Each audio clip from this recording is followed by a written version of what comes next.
She will never return from London. I've arranged everything. The deal dies with her." The voice was smooth as polished glass, and just as cold. It sliced through the hushed quiet of the 50th floor, a place that was supposed to be sleeping. Daniel Holt froze, his hand tightening on the handle of his mop. The water in his bucket sloshed silently. He was hidden by the deep shadows of the executive wing, a ghost in a gray uniform whose only job was to erase the day's footprints. He wasn't supposed to hear things. He was supposed to be invisible. He pressed himself tighter against the cool marble wall, his heart starting a low, heavy drum against his ribs. Through the crack in the doorway of the Chief of Staff's office, he could see a silhouette against the glittering city lights. Malcolm Carver, a man whose smile was always perfect, whose suits cost more than Daniel made in a month. He was pacing, a phone pressed to his ear. "No, there will be no loose ends," Malcolm continued, his voice a low murmur of absolute confidence. "The welcome party in London is prepared. It will be tragic, a terrible accident. Vera's ambition finally getting the best of her. The board will be devastated, and our friends at Omnicorp will be grateful." A chill, sharp and biting, snaked down Daniel's spine. Vera. He knew the name. Everyone in this building knew the name. Vera Dorn, the CEO, the woman who built this empire from the ground up. She was tough, demanding, a legend whispered about in the break rooms and lobbies. And her right-hand man, the one she trusted implicitly, was calmly planning her murder. Daniel's breath caught in his throat. This was insane.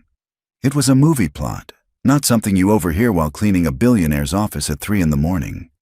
He should just back away, pretend he heard nothing, keep his head down, collect his paycheck, and go home to what mattered. Home.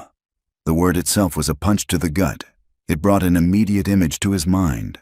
A small room, the soft glow of a nightlight, and the quiet, rhythmic beep of a machine that was supposed to be a comfort, but sounded only like a countdown. Lila, his daughter, his 7-year-old anchor in a world that had long ago spun out of his control. He pulled his phone from his pocket, the screen illuminating his worn, tired face. The background was a picture of her, taken last summer before the sickness had stolen the color from her cheeks. Her smile was missing a tooth, and her eyes were bright with a light that Daniel felt was his personal responsibility to keep from going out. He thought of her small hand in his, the feel of her frail fingers clinging to him as the doctors spoke in hushed, complicated words. Rare genetic condition, degenerative, experimental treatments. The words were followed by numbers, figures so impossibly large they seemed like a joke. He worked 2 jobs, cleaning this palace of glass and steel at night and a warehouse during the day, and he was still sinking, pulled under by a tide of medical debt he could never escape. He looked back at the sliver of light from Malcolm's office. This was not his fight. Getting involved was stupid, dangerous. A man like Malcolm Carver could crush a man like him without a second thought, swat him away like a fly. He had a daughter to think about. He couldn't risk losing this job. He couldn't risk anything. But then, he remembered what Lila had whispered to him just last night, her breath warm against his cheek as he tucked her in. She'd been looking at a picture book about knights and dragons. "You're like a knight, Daddy," she'd said, her voice sleepy but sure. "You're always brave." He wasn't brave. He was terrified. He was terrified of the beeping machine, of the sympathetic glances from the nurses, of a future he couldn't bear to imagine. But his daughter thought he was a knight. And what does a knight do when he sees a dragon? Malcolm's voice came one last time, final and sharp. "It's done. She leaves tomorrow. By the end of the week, I'll be running the company." The line clicked dead. A moment later, the office light went out. Daniel didn't breathe. He stood perfectly still, a statue made of fear and indecision, as the sound of expensive leather shoes faded down the hallway. When the elevator chimed in the distance, he finally allowed himself to exhale, the breath rattling in his chest. He was just a janitor, a ghost, but a ghost had just heard a man sentence a woman to death.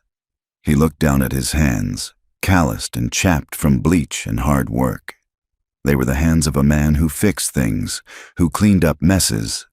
This was the biggest, ugliest mess he had ever seen, and he had no idea what to do. The sky was beginning to bleed with the gray light of dawn by the time Daniel got home. His small apartment was quiet, the air thick with the scent of antiseptic and the low hum of Lila's machines. He tiptoed into her room and stood over her bed, watching the gentle rise and fall of her chest. Her favorite stuffed bear, worn and patched, was tucked under her arm. Even in sleep, her face looked pale, a fragile porcelain doll. He reached down and brushed a stray piece of hair from her forehead. Her skin was cool to the touch. He hated this. He hated the feeling of helplessness that was his constant companion, a shadow he couldn't shake. He was her father.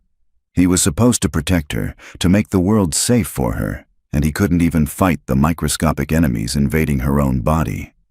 Her eyelids fluttered open, and a soft, sleepy smile touched her lips when she saw him. "Daddy," she whispered, her voice raspy. "You're home." "I'm home, sweet pea," he said, forcing a smile of his own. He sat on the edge of her bed, taking her small hand in his. "How are you feeling?" "Tired. The beep-beep machine was loud last night." She looked at him, her gaze clear and far too perceptive for a 7-year-old. "You look tired, too. Did you fight lots of dirt monsters at work?" He squeezed her hand. "The biggest." "Did you win?" Daniel thought of Malcolm Carver's cold, confident voice. He thought of Vera Dorn, a woman he'd only ever seen in pictures, who was scheduled to fly to her own execution. "The fight's not over yet," he said, his voice barely a whisper. Lila's brow furrowed with concern. She lifted her small hand and placed it on his cheek, her touch surprisingly steady. "It's okay, Daddy. You're a knight. You always win." He leaned into her touch, closing his eyes for a second, drawing strength from her impossible, unwavering faith in him. She saw him as a hero. In her world, good guys didn't stand by and let bad things happen. They didn't hide in the shadows. They fought. He knew what he had to do. It was reckless. It was terrifying. He was a janitor about to walk into the path of a speeding train. But as he looked at his daughter's trusting face, he realized it wasn't a choice. It was a duty. He had to try to stop it. He had to be the man Lila already thought he was. He just prayed he would survive. Daniel spent the next few hours in a haze of sleepless dread. Sleep was a luxury he couldn't afford. He made Lila breakfast, his hands moving with the practiced calm of a parent, while his mind screamed. He crushed her pills into her applesauce, his smile feeling like a cheap mask he'd pasted onto his face. Every normal, mundane action felt like a lie. How could he sit here talking about cartoon characters when a woman was walking toward a pre-dug grave? He arranged for his neighbor, a kind, elderly woman named Mrs. Gable, to watch Lila for the day, using the excuse of a mandatory work meeting. The lie tasted like ash in his mouth. "You look like you've seen a ghost, dear," Mrs. Gable said, her wrinkled face etched with concern as she stood in his doorway.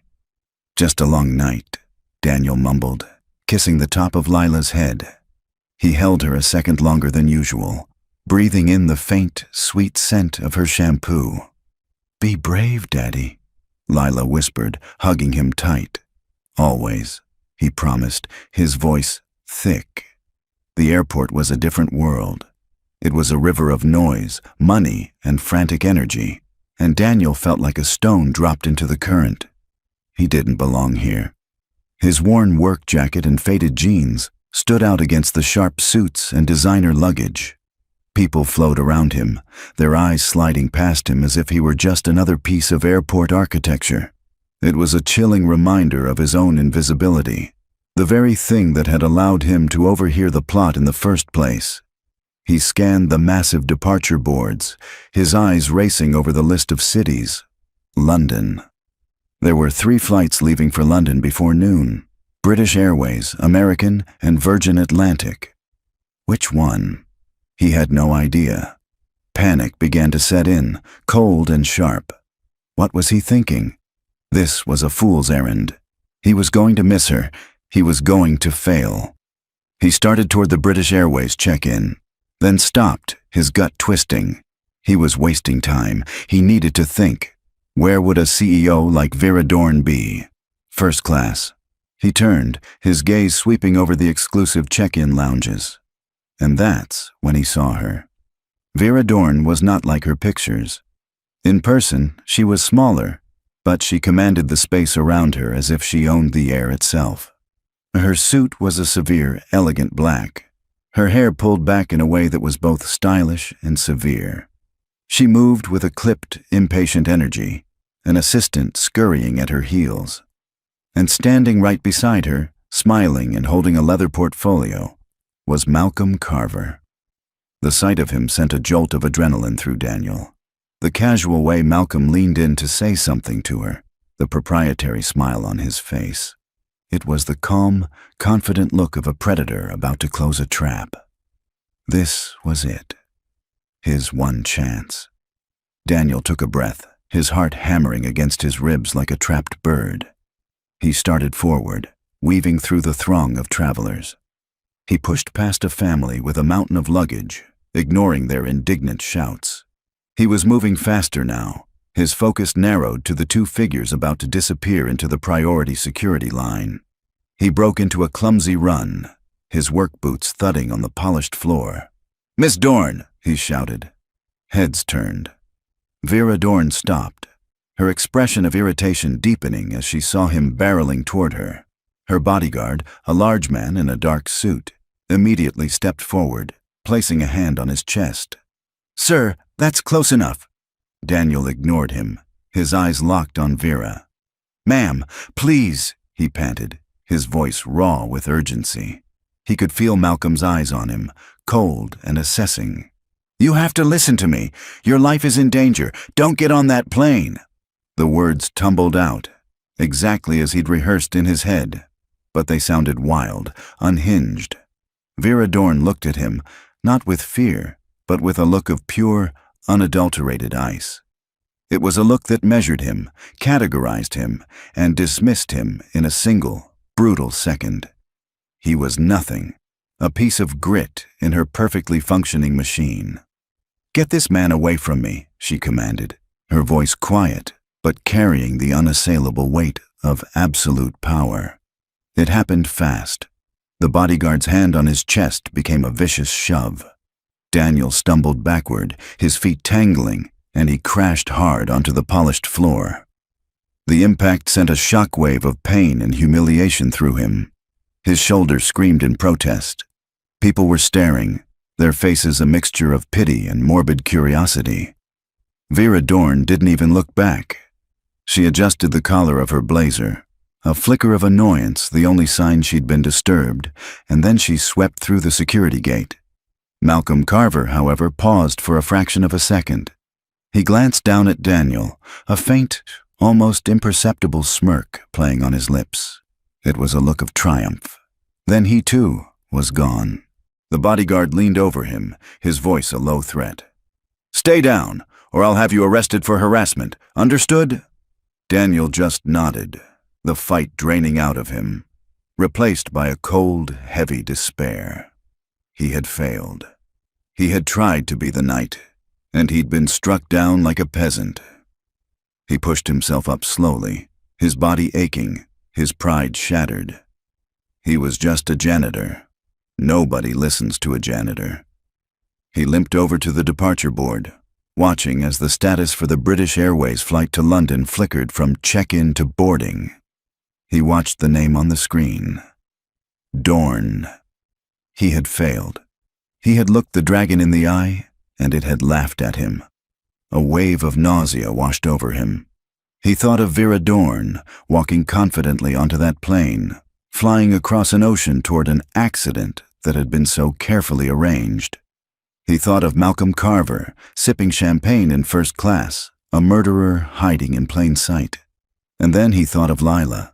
"You always win, Daddy." He couldn't. He couldn't just let her die. His eyes darted around the concourse, frantic now. He saw the signs for restrooms, for restaurants, for duty-free shops. And then he saw it. Tucked away in a small alcove near the currency exchange, a relic from another time, a row of public payphones.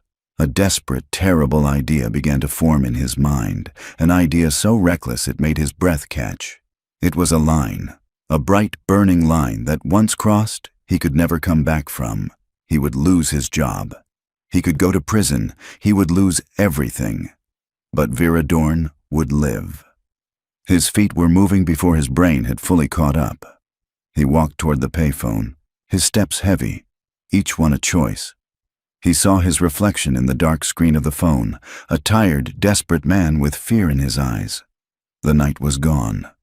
This was something else. This was a man with nothing left to lose. He lifted the heavy receiver, the cool plastic slick in his trembling hand. He fed the coins into the slot, the metallic clang echoing the finality of his decision. He punched in the number for airport operations, a number he'd seen 1,000 times on security posters.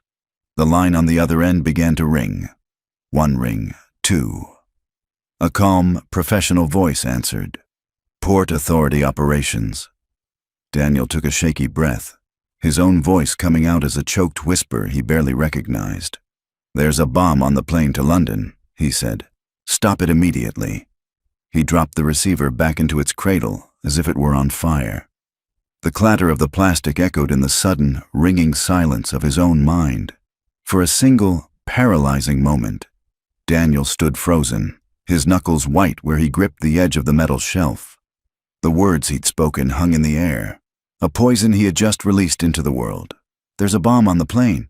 The lie was monstrous. He had just terrified hundreds of innocent people. He had committed a serious crime, one that federal agents didn't take lightly. His heart hammered a frantic, sick rhythm against his ribs. He had to leave. He had to get out of the airport before the storm he just summoned broke. He turned, pulling the hood of his thin jacket over his head, and began walking, forcing his legs to move at a normal pace. Don't run. Don't look guilty. The advice screamed in his head. Every security camera felt like an eye boring into his back. Every uniformed officer seemed to be looking straight at him. The first sign of the chaos was subtle. A flurry of activity near the security checkpoint. A gate agent speaking urgently into her radio, her face pale. Then the voice came over the PA system, calm at first, but with an undercurrent of steel.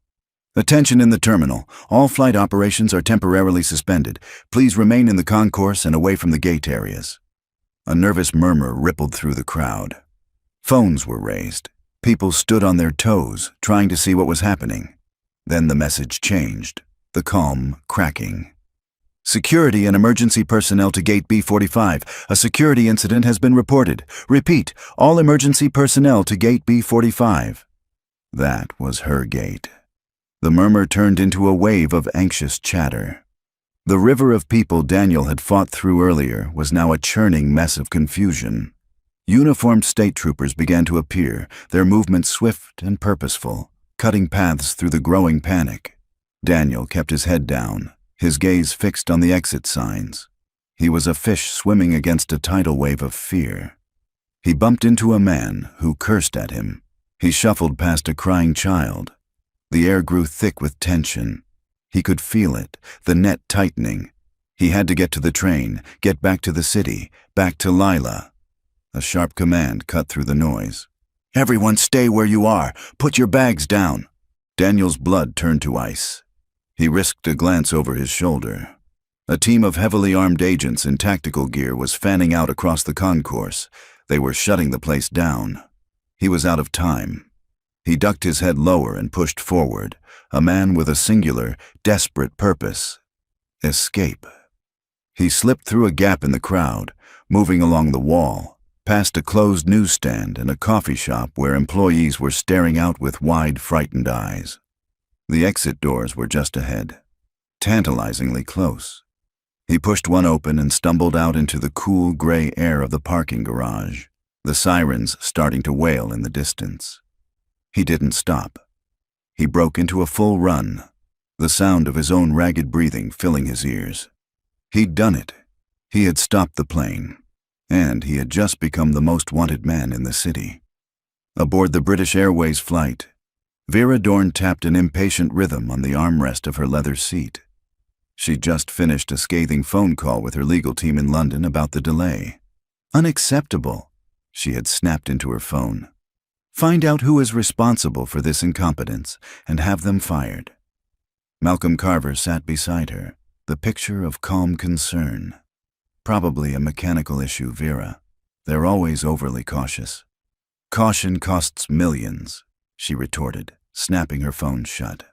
Just then, the pilot's voice came over the intercom, clipped and devoid of its earlier warmth. Ladies and gentlemen, this is your captain speaking. I'm afraid we have to return to the gate. There has been a security threat made against this aircraft. Please remain seated. We will be met by the authorities on the ground. A collective gasp went through the first-class cabin. Vera's annoyance instantly hardened into cold fury. A security threat. This was no longer an inconvenience. It was a direct attack on her schedule, her world. What in God's name is going on? She demanded to no one in particular. Malcolm leaned closer, his voice a concerned whisper. This is unbelievable. Vera, do you think this has anything to do with that man in the terminal? The one who was shouting at you? Vera's jaw tightened. The janitor. The thought was absurd. He was a nobody, a piece of dust. But the timing, it was too much of a coincidence. The image of his wild, desperate eyes flashed in her mind. When the plane docked, two stone-faced men in dark suits boarded before the doors were even opened to the jet bridge. Ms. Dorn, one of them said, holding up a badge. FBI, we need you to come with us. They led her to a sterile, windowless room deep in the airport's underbelly. The fury she felt was a contained inferno. Do you have any idea how much this little drama is costing my company? She began, her voice like ice. The lead agent, a man named Harris, didn't flinch. Our primary concern is a credible bomb threat, ma'am. Now, we need to ask you, has anyone threatened you recently? Is there anyone who might want to harm you? Vera almost laughed. My list of competitors is a mile long. They want to harm my bottom line, not my person. What about today? Harris pressed, his gaze unwavering. Anything unusual at the airport? Vera hesitated, the memory of the janitor's frantic face returning. To admit she'd been accosted felt like admitting a weakness, a crack in her armor. But lying to the FBI was a fool's game. There was an incident, she said, her tone clipped. Some lunatic, unbalanced. He got in my face, ranted something about the plane. Harris's partner began taking notes. Can you describe him, ma'am? Nondescript, she said, with a dismissive wave of her hand. 40-something, looked exhausted. He was wearing a janitor's uniform under a cheap jacket. He was babbling about me being in danger. Harris's eyes sharpened. A janitor? Yes, he works in my building, apparently. I've never seen him before in my life. The two agents exchanged a look. It was a small, almost imperceptible glance. But Vera, a master at reading boardroom dynamics, understood it perfectly. In that single moment, the focus of their entire investigation had shifted. It was no longer a faceless, anonymous threat. It now had the face of her janitor. Daniel burst through the door of his apartment, his chest heaving. Mrs. Gable looked up from the television, startled. Lila, who had been coloring at the small kitchen table, jumped up. Daddy! He swept her into his arms, holding her tight, burying his face in her hair. She was safe. For now, she was safe. Goodness, Daniel, you look like you ran all the way from Manhattan, Mrs. Gable said, rising slowly from her armchair. Something like that, Daniel breathed, his voice unsteady. The local news was on the television. The screen was filled with live footage from the airport, flashing lights, police cars, and a crowd of stranded passengers. Can you believe it? Mrs. Gable said, shaking her head. Some maniac called in a bomb threat. They're saying it was a flight to London. The whole airport is on lockdown. Daniel's blood ran cold. He couldn't look away from the screen. They were showing blurry security footage, a shot of the chaotic concourse. And for a terrifying, heart-stopping second, the camera zoomed in on a figure in a hooded jacket, hurrying away from a bank of payphones. It was him. His face wasn't clear, but the jacket, the posture, the desperation, it was unmistakably him. He felt Lila's small arms tighten around his neck. "Are you okay, Daddy? Your heart is going boom, boom, boom." He forced himself to breathe, to smile down at her. "I'm okay, sweet pea. I'm okay." But as he held his daughter, the reporter's voice droned on in the background about the ongoing federal investigation and the search for the person responsible. He knew he wasn't okay. He had stopped one tragedy, only to invite a new one right to his own front door. He was a fugitive, and they were looking for him. The news report played on a loop, each repetition another turn of the screw in Daniel's gut. Blurry footage, the words "Federal Manhunt," a phone number flashing on the screen for an anonymous tip line. His city, the sprawling, indifferent place he'd called home his whole life, was now a cage, and he was the rat. He had to run. The thought was immediate, instinctual. They had his description. They knew he was a janitor at Dorn Industries. It was only a matter of hours, maybe minutes, before they pulled his employee file, saw his face, and his address. They would come here. They would kick down his door and drag him away in front of his daughter. The image was so horrifying, it made him physically sick. He looked over at Lila, who was now back at the table, humming softly as she colored in her book, oblivious to the world burning down around her. Her portable oxygen machine hissed softly in the corner, a constant reminder of her fragility. And that was the problem. He could run, but she couldn't. Her life was tethered to this apartment, to the machines, to the delicate schedule of medications and treatments that kept her stable. Taking her with him would be a death sentence. Leaving her felt like one too. He sank onto the worn sofa, his head in his hands. What had he done? In trying to be a knight, he'd managed to set his own castle on fire. A sharp knock on the door made him jump, his heart lurching into his throat. "They're here!" He scrambled to his feet, his mind racing. There was no fire escape, no back door. He was trapped. "Daniel?" Mrs. Gable's voice called softly from the hallway. "I saw the news. Are you all right in there?" Relief washed over him so intensely his knees felt weak. He cracked the door open, keeping the chain on. "We're fine, Mrs. Gable, just shaken up." The old woman's eyes were full of worry. "They'll catch the monster who did it. Don't you worry." He just nodded, unable to speak. The monster. That's what he was now. He closed the door, his mind made up. He had one chance, one sliver of hope, and it depended on the kindness of this old woman. In a sleek, soundproofed office overlooking the city, Malcolm Carver slammed his fist down on his mahogany desk. The London trip was canceled. The deal was in jeopardy. And Vera was still alive. His carefully constructed plan, months in the making, had been obliterated by a ghost, a janitor. The sheer, infuriating randomness of it was enough to make him want to scream. His phone buzzed. It was his contact at the rival corporation, Omnicorp. "What happened?" The voice on the other end snarled.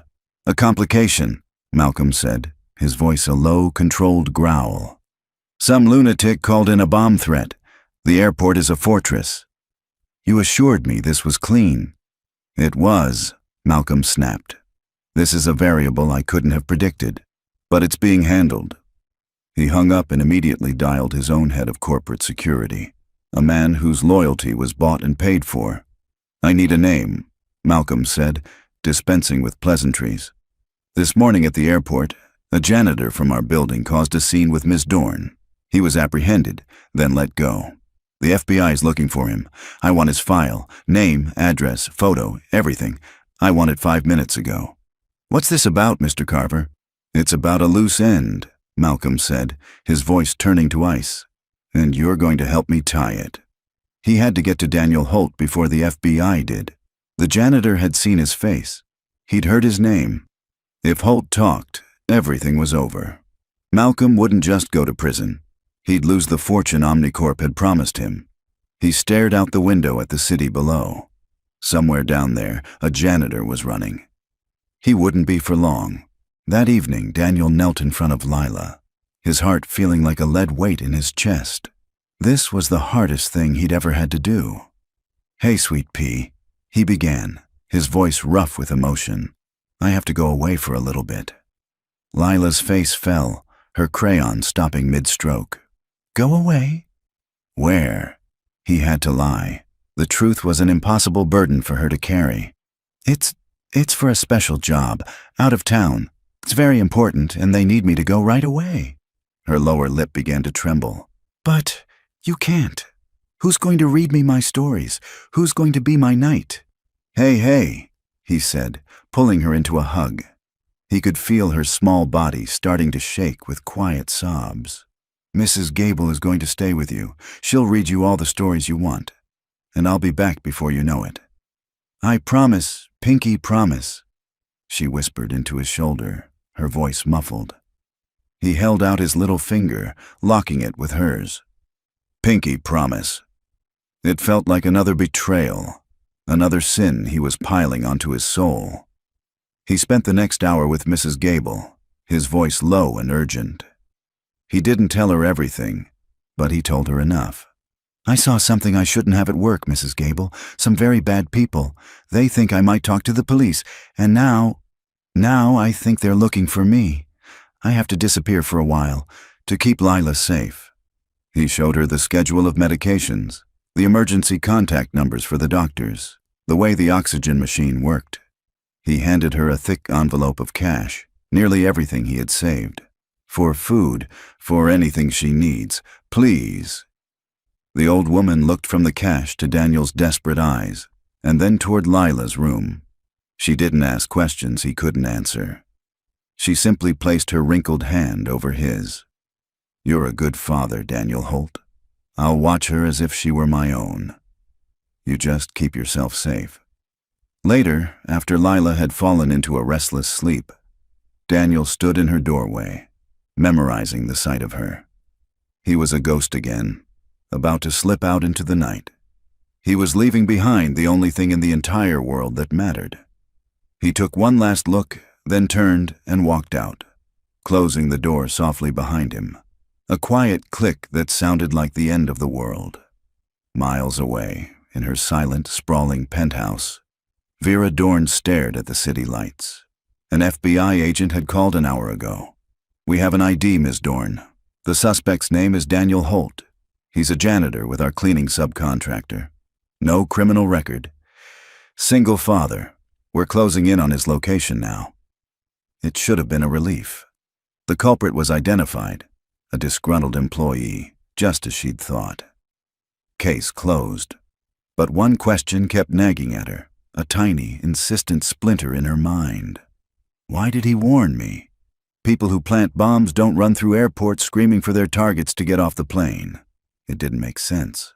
The act was one of chaos, but the warning had been an act of preservation. His own words echoed in her memory, not as the ravings of a lunatic, but as a plea. "Your life is in danger." She stood up and walked to her desk, pulling up the corporate directory. She found the subcontractors list. She found his name, Daniel Holt. And next to it, a grainy, low-resolution ID photo. It was him, the tired, nondescript man from the airport. And for the first time, Vera Dorn began to wonder if everyone, the FBI, her staff, and she herself, had gotten the story completely wrong. The city at night was a different beast. By day, Daniel had been invisible by choice, a man who blended into the background. Now, invisibility was a desperate life-or-death necessity. He stayed in the shadows, his hood pulled low, moving through the forgotten arteries of the city, filthy back alleys, the echoing service corridors beneath office buildings, the grim, empty spaces that people with comfortable lives never saw. Every distant siren made his heart leap into his throat. Every passing police car was a spotlight he had to shrink from. The city was plastered with his face.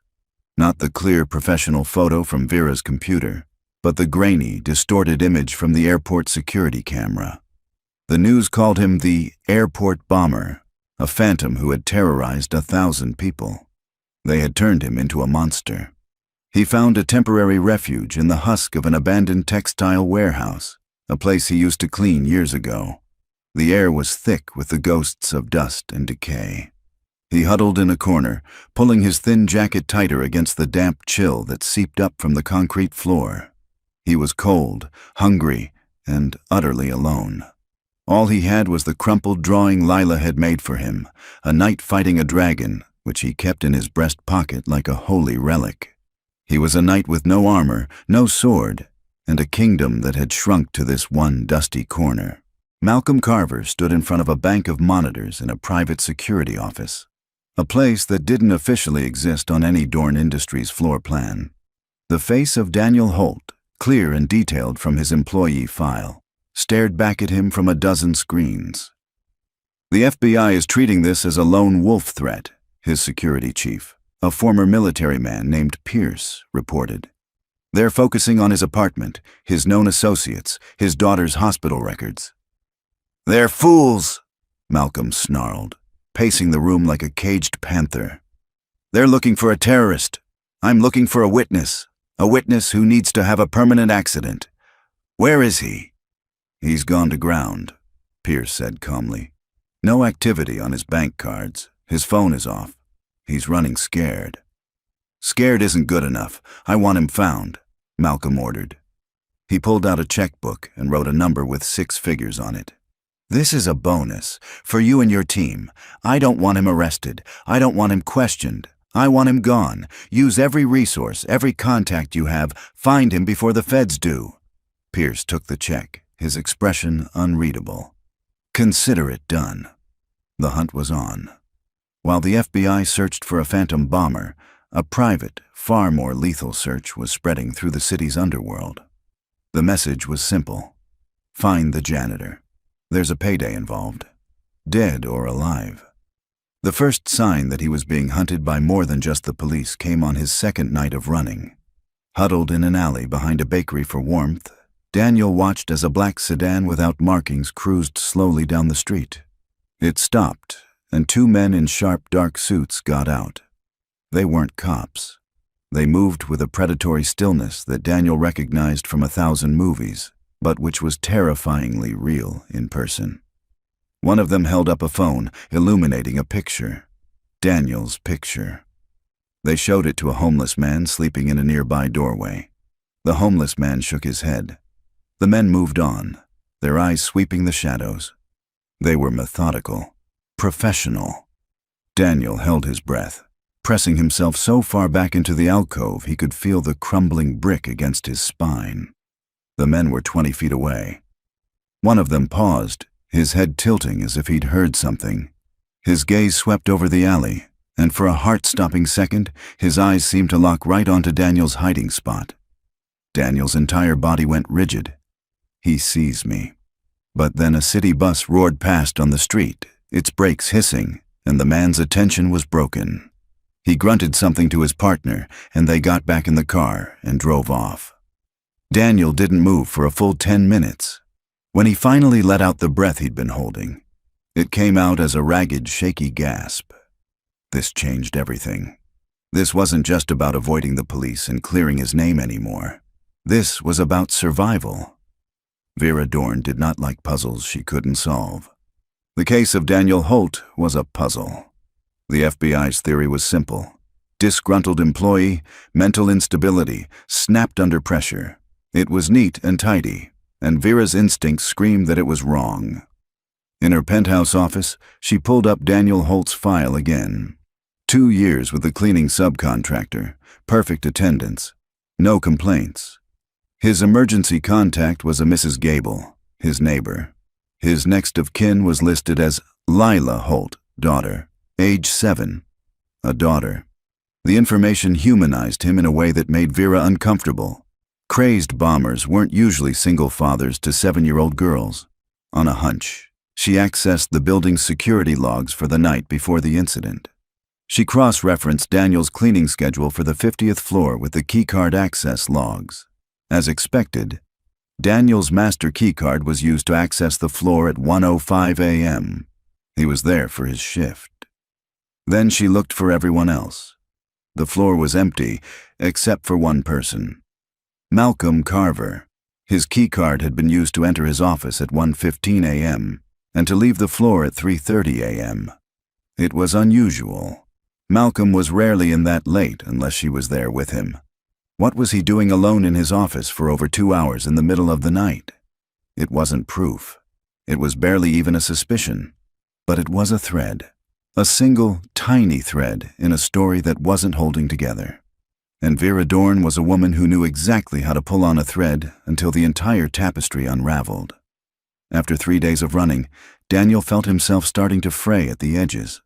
He was living on stolen scraps of food and a gnawing, constant fear. He had to know if Lila was okay. He spent his last $40 on a cheap, untraceable burner phone from a corner store. He dialed Mrs. Gable's number from the relative safety of a crowded subway platform, the noise of the trains a shield against anyone listening. "Hello?" Her familiar, frail voice answered. "Mrs. Gable, it's Daniel." "Oh, Daniel," she gasped, her voice dropping to a whisper. "Are you all right? The police have been here. They asked so many questions." "I'm okay," he lied. "How is she? How is Lila?" "She misses you something fierce. She asks for you every 5 minutes. But she's holding steady. Her nurse came by this morning." There was a pause. "Daniel, some other men came by too. Yesterday. They weren't police. They were in a fancy car. They said they were from your office, from Human Resources. They offered me money for any information about where you might go." The blood drained from Daniel's face. It wasn't just a close call in an alley. They knew where he lived. They had tried to bribe his neighbor. They were hunting him systematically. "Don't tell them anything, Mrs. Gable. Don't trust them. They are not good people." "I didn't, dear," she said, her voice firm. "I told them I hadn't seen you in weeks and shut the door in their faces." A wave of gratitude washed over him. "Thank you. Just come home soon, Daniel," she pleaded softly. "Your little girl needs her night." He hung up, the words echoing in his ears. He was no knight. He was a rat in a maze, and the walls were closing in. Hiding was a losing game. The FBI would eventually find him, and Malcolm's men would find him first. He had only one path left. He couldn't run. He couldn't hide. He had to fight. He looked at the burner phone in his hand. He had no proof. He had nothing but his word against a powerful, ruthless man. He had to get a message to the only person who might listen, the only person with the power to challenge Malcolm, the woman who hated him. He had to find a way to reach Vera Dorn. Vera Dorn's world was a fortress. Her life was a carefully curated collection of secure locations, a penthouse with a private elevator, an armored car with a trusted driver, an office that required 3 levels of clearance to access. The idea that a fugitive janitor could reach her was laughable. Daniel knew this. He couldn't walk into Dorn Industries. Every official channel was a trap. He needed a secret passage, a forgotten door into the fortress. He spent a day huddled in the back of the New York Public Library, using a public terminal. His janitor's knowledge of the company's history was his only guide. He wasn't just a ghost who pushed a mop. He was a ghost who listened. Over the years, he'd absorbed the whispered stories of corporate rises and falls. He was looking for a name, a woman Vera had fired 3 years ago, Eleanor Ramsey. Eleanor had been Vera's executive assistant for over a decade, known for her fierce loyalty and unwavering ethical code. The story Daniel had pieced together was that Vera had asked her to bury a negative internal report ahead of a merger. It wasn't illegal, just dishonest. Eleanor had refused. Vera, who valued loyalty above all else, had fired her on the spot. But the gossip always ended the same way. Vera had respected Eleanor's integrity, even as she punished her for it. Daniel was betting on that integrity. He found her running a small, underfunded women's shelter in the Bronx. It was a desperate gamble, but the only one he had. Eleanor Ramsey's first instinct when she saw the man from the news in her doorway was to scream. It was him, the airport bomber. He looked worse in person, gaunt and haunted, his eyes wide with a fear that was shockingly real. "Please," Daniel said, holding up his hands, his voice a low, desperate rasp. "Don't call the police. I'm not who they say I am. I need your help." "My help?" she repeated, her hand reaching for the phone on her desk. "You're the most wanted man in the country. You need a lawyer, not me." "There's no time," he pleaded, taking a half-step closer. "A man in your old office is going to kill your old boss, and I'm the only one who knows it. He's hunting me, and the police are hunting me. And if either of them finds me before I can get the truth to her, she's going to die." Eleanor paused, her fingers hovering over the phone. The sheer, unadulterated panic in his voice was hard to fake. "Why come to me?" "Because they say you're honest," Daniel said, his words tumbling out. "Because they say you were the only one who ever said no to her. That means she respected you. Maybe, somewhere, she still trusts you. I need you to get a message to her." She studied him, her sharp eyes taking in his worn clothes and the desperate sincerity of his gaze. Her entire life had been about helping people failed by the system. This man looked like the system was actively trying to crush him. "What's the message?" she asked, her voice cautious. Relief flooded Daniel's face. "You have to ask her one question. Just one. Ask her what Malcolm Carver was doing in his office, alone, for 2 hours after midnight the night before her flight to London." Eleanor's eyes widened slightly. She knew Malcolm. And the specificity of the question wasn't the rambling of a madman. It was a key. "How do you know that?" she whispered. "Because I was the janitor cleaning the floor," Daniel said. "I heard everything." She made her decision. "Give me the number to your phone. If I can reach her, I will. If this is a trick, I will call the police myself." He scribbled the burner's number on a slip of paper and disappeared back into the city, leaving Eleanor Ramsey standing in the quiet of her shelter, holding a flimsy note that felt like it weighed 100 pounds. That evening, Vera Dorn was in her penthouse, staring at the security logs on her screen when her private, unlisted cell phone rang. It was a number she hadn't seen in 3 years. She answered, her voice wary. "Eleanor?" "Hello, Vera," came the calm, familiar voice from her past. "I'm sorry to call you like this, but I was asked to deliver a message." "A message? From whom?" Vera asked, an uneasy feeling starting to crawl up her spine. "From your janitor," Eleanor said softly. "Daniel Holt." Vera went still. The air in the room seemed to crackle. "What is it?" Eleanor's voice was steady. "He asked me to ask you one question. What was Malcolm Carver doing in his office, alone, for 2 hours after midnight the night before your flight to London?" The words hit Vera like a physical blow. Her breath caught in her chest. It was the exact detail from the security logs. The one anomaly she couldn't explain. The one loose thread. And he knew about it. He knew. In that instant, the entire narrative shattered. The neat, tidy story from the FBI, the image of the crazed employee, it all evaporated, replaced by a single, terrifying truth. Daniel Holt wasn't the monster. He was the Cassandra, the lone voice screaming a warning she had refused to hear. And the real monster was the man she had trusted with her company, with her life. Just then, her private elevator chimed, announcing an arrival. Malcolm. He was on his way up for their dinner meeting, and she was completely, utterly alone with him. The chime of the private elevator was a sound Vera had heard 1,000 times. Tonight, it sounded like a guillotine dropping. Her heart hammered, but years of hostile takeovers had forged her emotions into steel. Panic was a luxury she couldn't afford. She smoothed her blouse, her face becoming a mask of cool neutrality. When the doors slid open, she was smiling, a drink in her hand. "Malcolm," she said, her voice impossibly steady. "You're right on time." He stepped out, his own smile as polished as ever, holding a bottle of her favorite wine.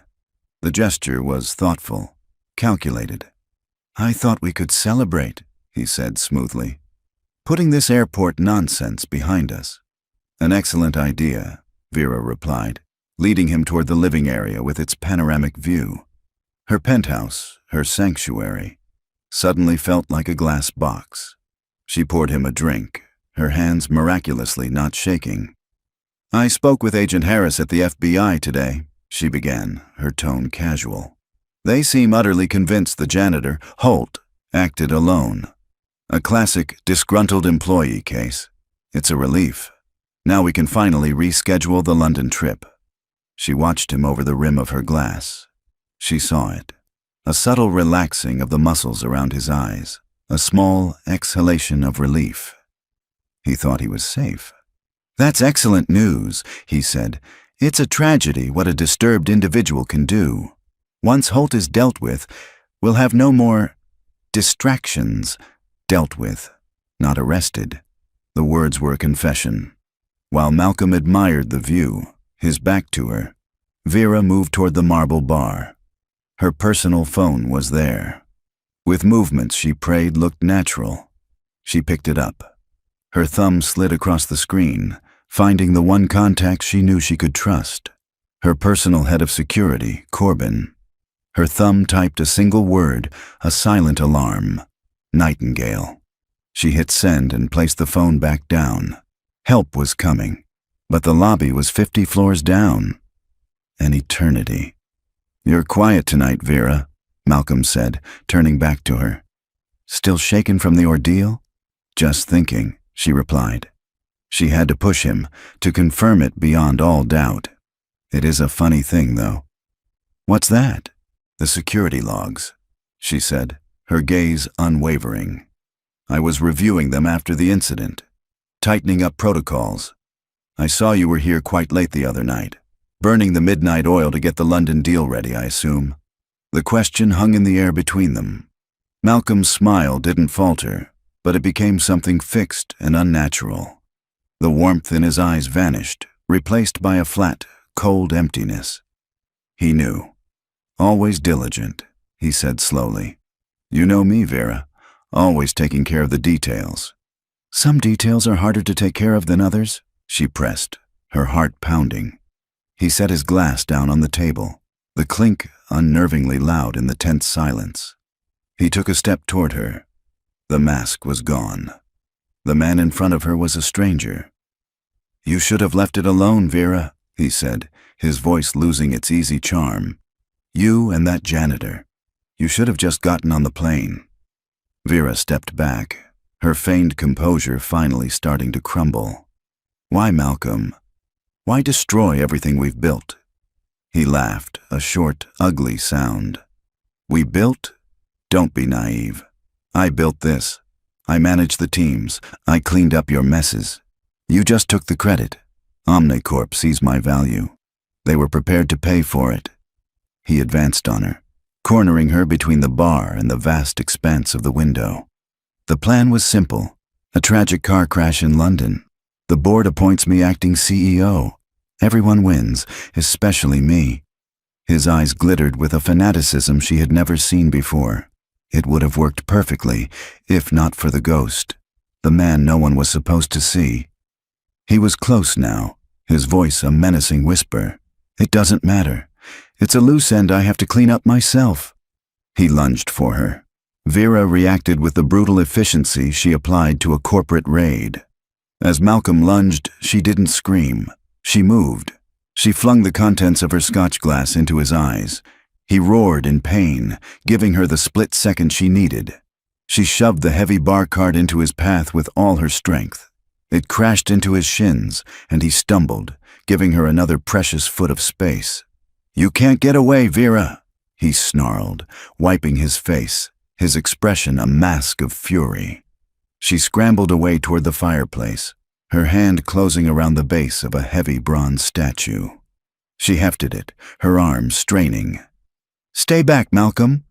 He just laughed, a chilling, unhinged sound. It's too late. My people are already in motion. Even if you stop me, the janitor is a dead man. A ghost. He started toward her again, slow and deliberate, enjoying the fear in her eyes.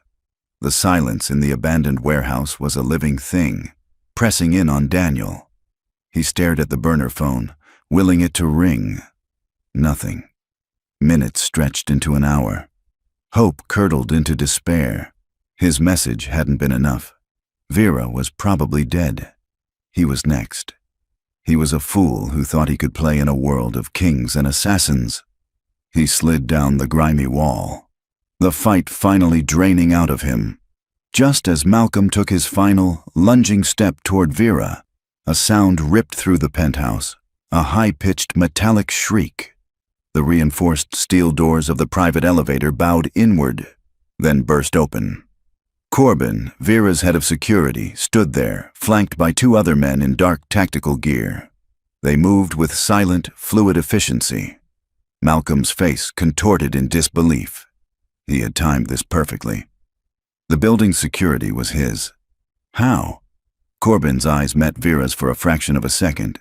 Then his attention snapped to Malcolm. It's over, Carver. Realization dawned on Malcolm's face, followed by pure rage. He wasn't looking at Corbin. He was looking at Vera. You knew. Before he could move, Corbin's team was on him, wrestling him to the ground with practiced force. As they cinched zip ties around his wrists, Malcolm twisted his head, his voice a venomous hiss. "This isn't over," he spat. "You think I'm the only one looking for your janitor? He's a dead man walking. The bounty on his head is more than he'll ever see in his miserable life. He's already dead, Vera." Corbin hauled him to his feet. The threat hung in the air, more chilling than any physical attack. Vera stood, her chest heaving, the statue still clutched in her hand.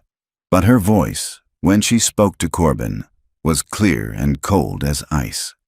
The police could have Malcolm. Her priority was now singular.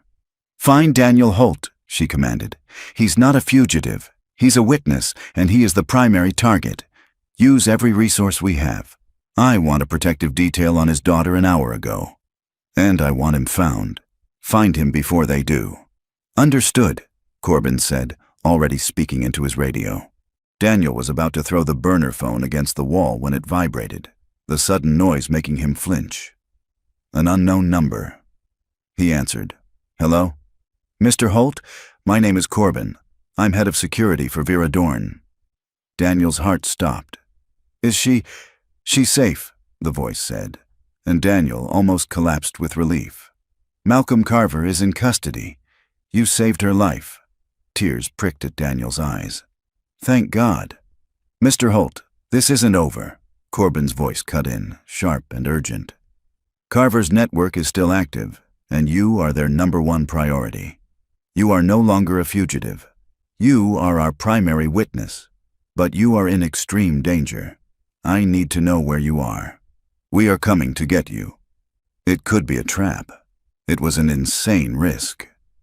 But he had no choice left. "I'm in the old Red Hook textile warehouse," he said. "Don't move," Corbin ordered. "We are 5 minutes out." The line went dead. Daniel stood in the cavernous warehouse, his body trembling. Soon, he heard the low rumble of powerful engines approaching. He peered through a broken window. 2 black SUVs, identical to the one he'd seen in the alley, were pulling up. The doors opened, and figures in dark clothing began to file out. He couldn't see their faces. He could only stand in the suffocating darkness, listening to their footsteps on the gravel, waiting for the warehouse doors to burst open. The warehouse door groaned open, a rectangle of gray pre-dawn light cutting through the darkness. Silhouettes filled the opening, moving with a speed and confidence that was the opposite of thuggish. One figure stepped forward. "Daniel Holt?" the man called out, his voice calm. It was Corbin. The tension in Daniel's chest, a knot that had been tightening for days, finally released in a ragged breath. He was safe. He stepped out of the shadows. "I'm here," he said, his voice cracking with exhaustion. "Let's get you out of here, Mr. Holt," Corbin said. Inside the armored SUV, the door shut with a heavy, satisfying thud. Corbin handed him a bottle of water. "First things first," he said. "A protective detail arrived at your apartment 20 minutes ago. Your daughter is safe. No one can get to her, I promise you that." Daniel squeezed his eyes shut, the words washing over him like a benediction. Lila is safe. The SUV pulled away smoothly. He was no longer running. They took him to a discreet safe house, and standing in the middle of the living room, waiting for him, was Vera Dorn. She wore simple black trousers and a soft gray sweater. The armor was gone. Her face was pale, etched with the stress of the last 12 hours. For a long moment, they just stood there, the janitor and the CEO. She was the first to speak, her voice quiet, stripped of its usual command. "Daniel, I'm sorry." The words sounded unfamiliar on her tongue, but they were genuine. "I didn't listen. You were telling me the truth, and I was too arrogant to see it. You risked everything to warn me, and I threw you to the floor." Daniel simply nodded, too tired for anger. "You didn't know." "I should have," she insisted. "You saved my life, and I made you a fugitive." "I just did what I thought was right," he said, the words feeling small and inadequate. Corbin stepped forward quietly. "Ma'am, the FBI has been notified that Mr. Holt is in our protective custody. The bomb threat charges will be dropped." He then added, "The team at the apartment has spoken with his daughter's home care nurse to ensure no disruptions to her treatment schedule." Vera's head tilted slightly, her focus sharpening. "Treatment," she repeated, looking from Corbin to Daniel. "What treatment?" Daniel stiffened. "It's nothing." "It's not nothing, Daniel," Vera said, her gaze relentless. "Corbin?" Corbin looked at Daniel with sympathy before answering. "His daughter, Lila, has MLD, metachromatic leukodystrophy. It's a rare, degenerative genetic disorder. She requires constant care at home." Vera stared at Daniel, the final piece of the puzzle clicking into place. She saw it all now, the exhausted eyes, the quiet desperation. This man had been living with a slow-motion tragedy, and yet he had chosen to save her life, a stranger with no expectation of reward. The sheer, selfless integrity of it was staggering. It was humbling. She had measured people by their titles and assets, and this man with nothing had shown her a form of wealth she'd never known. She looked at him, really looked at him, not as a janitor or a fugitive, but as a father, a knight. "My company," she said, her voice soft but firm with a sudden, unshakable resolve, "maintains one of the most advanced genetic research foundations in the world. They are on the verge of a breakthrough in gene therapy for diseases just like Lila's." Daniel looked up, his eyes widening. A flicker of something he hadn't allowed himself to feel in years, hope igniting in their exhausted depths. "Daniel," she said, her voice full of a warmth he'd never thought her capable of. "I'm going to make a call. We're going to get your daughter the best care on the planet, whatever it takes. We're going to fight this. Together." She held up a hand before he could protest. "This is not a reward. This is not a transaction. This is balancing the scales. You did the right thing when it cost you everything. Now it's my turn." 3 months later, the world smelled different. It no longer smelled of antiseptic and fear, but of the rich, loamy earth of the gardens outside the Dorn Medical Institute. The sounds had changed, too. The frantic, terrified beat of his own heart had been replaced by the steady, reassuring rhythm of a machine that now signified hope. Lila was sitting up in bed, her fingers, once too weak to hold a crayon, now deftly piecing together a glittering mosaic. The color had returned to her cheeks. The experimental gene therapy was a long battle, the doctors said, but it was a battle Lila was winning. "Look, Daddy," she said, her voice stronger. She held up her creation, a fiery, smiling dragon. "He's not scary anymore." Daniel smiled, a real, easy smile. "He looks like a great friend, Sweet Pea." The door swished open and Vera Dorn walked in. Not in a power suit, but in jeans and a sweater, holding 2 cups of coffee. She handed one to Daniel, her smile warm and familiar. "I see we have a new masterpiece," she said, leaning over Lila's bed. "He's magnificent, Lila. I think he needs a place of honor in my office." Lila beamed. The easy affection between the billionaire CEO and his daughter was a sight Daniel was still getting used to. The news had long since moved on, but the results were permanent. Malcolm Carver and his co-conspirators were facing decades in prison. Daniel's name had been cleared, and Vera had created a new position for him at the company. He was no longer the invisible janitor. He was her special consultant for internal oversight, a man whose job was to see the things everyone else missed. Later, they sat in the Institute's garden while Lila had a session with her physical therapist. The sun was warm on their faces. "I never properly thanked you," Daniel said quietly, watching his daughter take a few hesitant steps. "A month ago, she couldn't have done that." "You and Lila," Vera replied, her gaze fixed on the little girl. "You gave me back something I didn't even know I'd lost. I had built a fortress, Daniel, and I was dying of loneliness inside it. You taught me that the most valuable assets don't show up on a balance sheet." Lila, having finished her session, came running toward them, her steps unsteady but full of joy. She was holding a piece of paper. It was another drawing. This one wasn't of a knight or a dragon. It was 3 figures, a tall man, a tall woman, and a small girl in the middle, all holding hands under a big, smiling sun. She handed it to Vera. Vera took the drawing, a single tear tracking its way down her cheek. "It's the best deal I've ever made," she whispered. As the sun began to set, the 3 of them walked toward the exit, Lila's small hand held securely between theirs. They were a strange, impossible constellation. The janitor who had become a guardian, the CEO who had become a friend, and the little girl who had saved them both.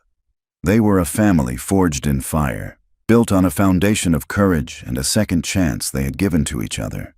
And so, their story reminds us that heroes are not defined by the titles they hold, but by the choices they make when no one is watching.